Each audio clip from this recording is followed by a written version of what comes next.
it was either that week or the very next weekend. I spent, as we had done for the last 2 or 3 years, in the Adirondack Mountains with my niece Bronwyn, and she and her husband Bill were salt of the earth Christians, and I loved them deeply, still do. But they had known of my atheism, and Bronwyn had said to my mother, I'm going to keep working with John. I'm going to keep praying for him. We're never going to give up on him. Well, I had given up on me, right? And the whole way up to New York, I was saying to myself, how can I make a case that this Christian woman should marry an atheist? And I did my level best to come up with some sort of rationalization around all of the things. And of course, there's no way to do that. It is an impossibility. And I got to New York and I began to discuss the problem with my niece Bronwyn and her husband Bill.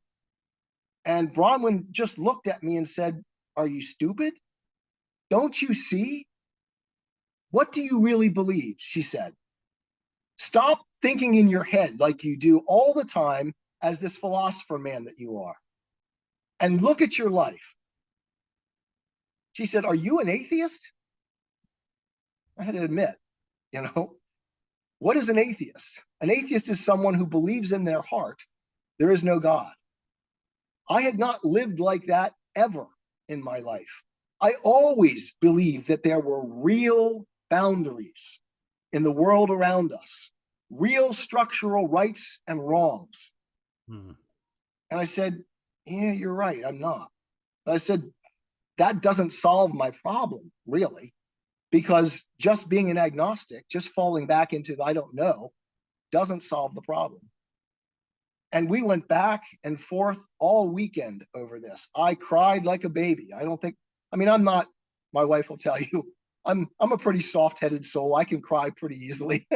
But I cried a lot that weekend because I really wanted Jenny, but there was no way to do it that way. Bronwyn said, "You're looking in the wrong direction." And it was about a week after I got back from the Adirondacks that I had that moment that C.S. Lewis talks about in Surprised by Joy, where that switch opens again. And it's like, what am I going to do? I've got to choose one of these sides. And I get a lot of pushback from both atheists and Christians on this point. You became a Christian because you wanted a woman.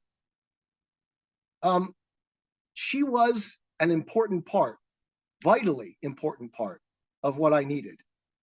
But she was the occasion, Jenny wasn't the thing that I was ultimately seeking.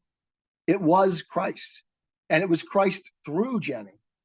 And that has been cemented to me over and over and over again. I adore my wife to this day, and I cannot live without her. But Jenny is not who brought me back. Christ is who brought me back.